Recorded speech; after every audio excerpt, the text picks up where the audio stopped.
Hi everyone, we have a picture we want to color grade here. Like we have some yellow tones and some blue tones. So let's open Colorplane. It's loading. So what it does, it takes data of an image and then it builds spectrogram. And then like you can drag points here. Okay, first you need to create a layer because this layer is hidden, so you don't see changes. So like now we have a layer and you can drag the center point and check like the difference.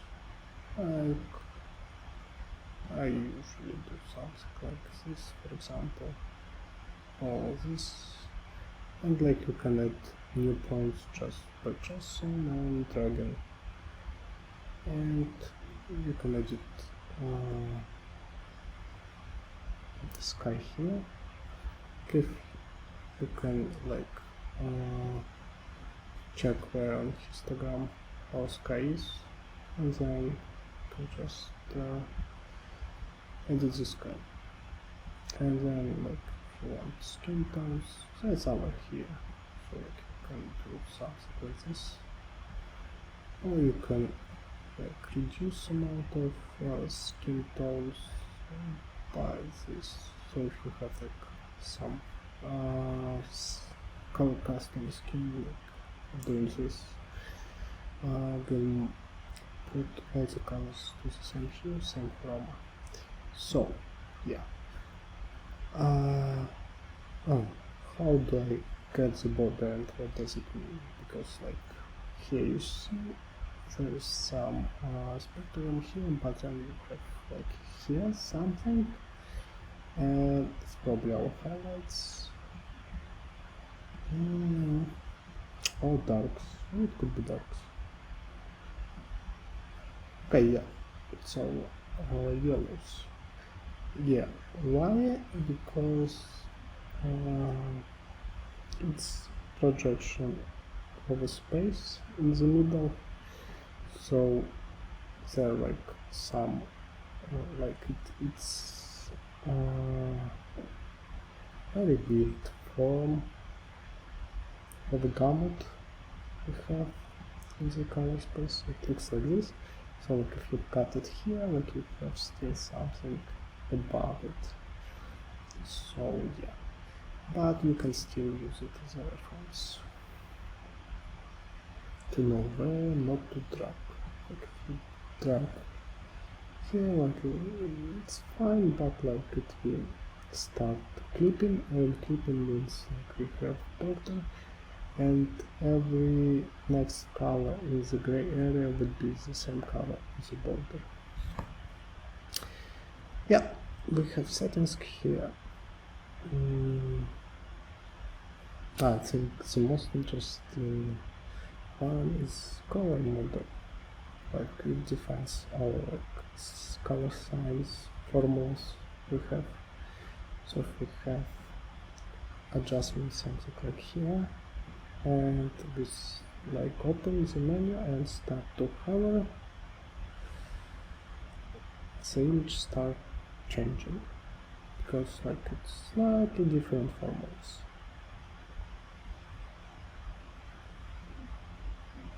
Yep. So now I will tell some information about each color space. I think like CAM02. CAM02 is pretty popular. Like no, you will not see it in many programs, but it's popular among color scientists, and it's popular because it's very well balanced color space. For everything looks smooth, and form is pretty like sorry, like no weird edges, so it looks pretty okay. Yeah, there is some information about it. So next color space is like from Google. it uses it for material design on Android, so yeah, it's also pretty okay, but it's I think it produces slightly more bleak colors. Maybe you wanna go here and change chromosome to to scale our gamut to make it smaller, and yeah, it's still kind of bleak, to be honest. And if you do right click, it will reset it to default. Okay, next one is pretty interesting actually. Like, it's from Darktable, and Darktable is software, open source software, and the author didn't like current color spaces very much, so he wrote something special for especially for color grading, and actually you can produce some interesting color grades, I think, with it. Yeah, it's pretty okay.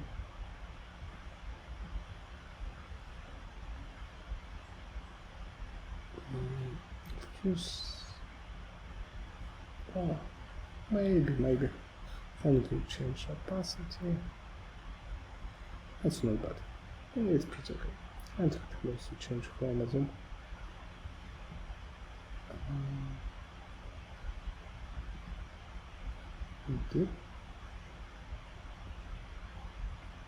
Oh, yeah, I need to fix chromosome, I think. It's inversed for this color space. Interesting. Yep.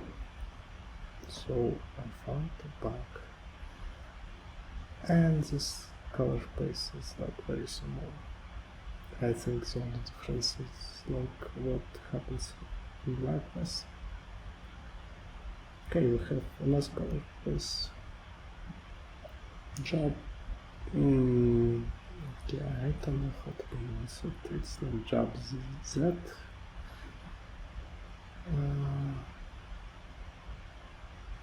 It's pretty okay color space.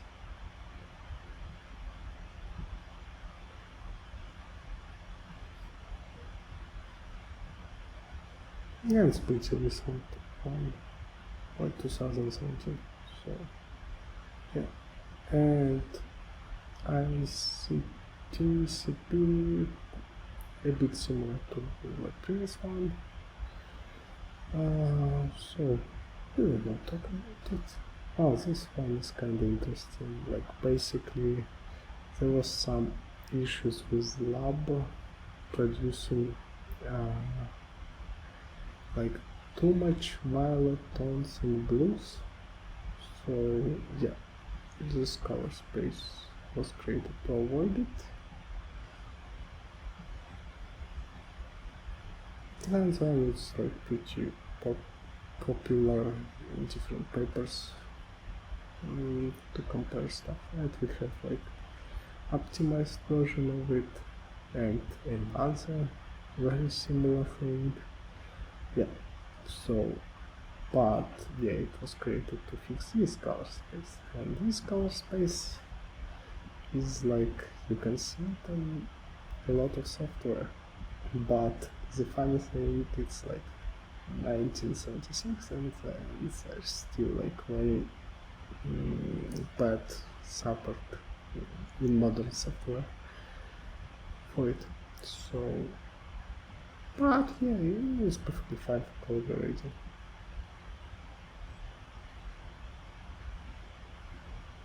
And then we have extra version of it. It's like DIN, so it was derived from lab. Very similar. Oh, forget about love. I think, or loop. Everyone forgets about it. But yeah, it's like I think the most famous thing about it is that there is a second color space derived from loop. It's called ashes loop, and it's like round transform of it. So if we go to from around this and say like I want it 47%, and it starts looking slightly more round, as I use like 65, it's much more round, and then like oh it's almost circle. So if you go and do 100%, like yeah, you will get ashless loop, which is like very popular color space for color palettes. Yeah, it could be useful for some color grades, but probably like from around this, not 100% would work better. Yeah, I just look like you reset it with right click to 0, and then like if you try to grade stuff in it, like yeah, nobody likes ashes loop apparently, because like there is like these two color spaces are from the same year and they're very old, but like this one is much more popular.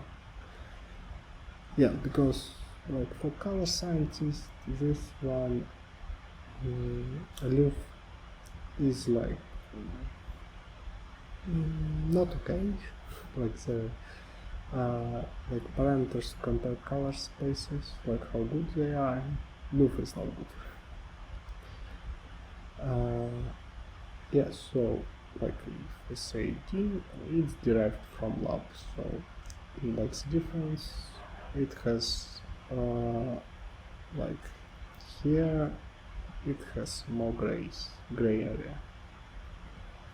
Yeah, how we make even bigger gray area, like okay, if we go to show advanced options and then like go here, now we have even bigger gray area.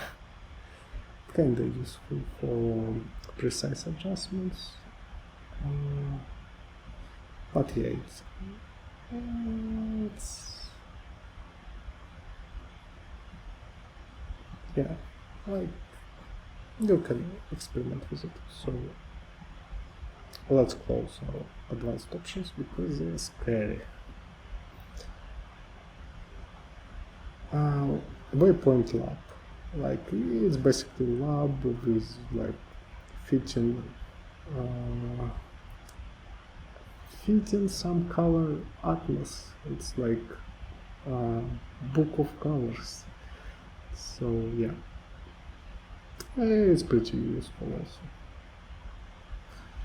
So lab, like there is not much information about this one, but it's not that bad. It's pretty good color space. Okay, like this one is very popular because I think OK Lab is used for gradient tools even in Photoshop now, and it's even like from 2020, so yeah, it's making good progress. And it's also in like CSS standard in the internet for like web pages. So yeah, it's kind of okay color spaces.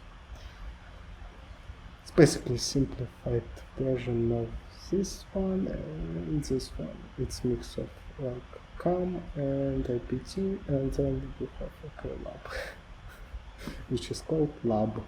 So yeah, it has name from here, it has data from here, and it has probably formula from here, I'm not sure. Yeah, so now you know how people create color spaces. Yeah, this one is also very similar to Ashes Loop, So why do we like just don't remove it and just don't just use the slider? Because it looks like if you go here, like it's different projection of the color space. So we have lightness vertically, so we have light here, darks here. Yeah, and if you go and compare these color spaces, you see lightness is different. Like you have more blacks here and here. That's why it's like not separate. There is like separate color space here for HSL. Oh, now we have HSL, which is actually used by this tool, which is produces weird stuff like this. So just for reference, you shouldn't use it. Oh, but HSP, you can try to use it. It's actually like a couple of color grading tools. This color space. It's okay, but it sometimes produces like very saturated results. So use it. Not always, sometimes. And now we have YUV color, which is basically RGB. If you have RGB cube and then like do some stretching of it using the matrix multiplication, like you will get something like this. So, okay, it's almost RGB cube, and you have white here, black here, and then like RGB. So if you go and try to rotate it, it's very rectangular. But yeah, if you go and say I don't want gray border, like yeah, you don't see that rectangle, but it's still here. Like it will clip to that rectangle. Okay, yeah, air projection. Like you can choose angle here, and then you can say I want to colorgrade. Like I want our lights to be. It doesn't look always pretty, this projection. So yeah, you can say okay, let's try. Okay, maybe not this color space. Try this one. Okay.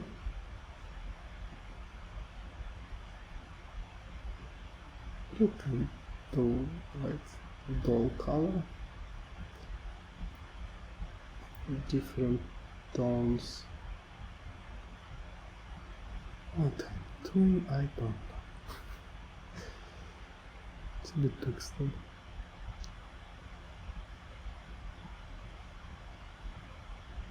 Okay. Yeah, and if you go and try to rotate it, you will see different colors. And actually this one is not bad. So yeah, this is useful slider.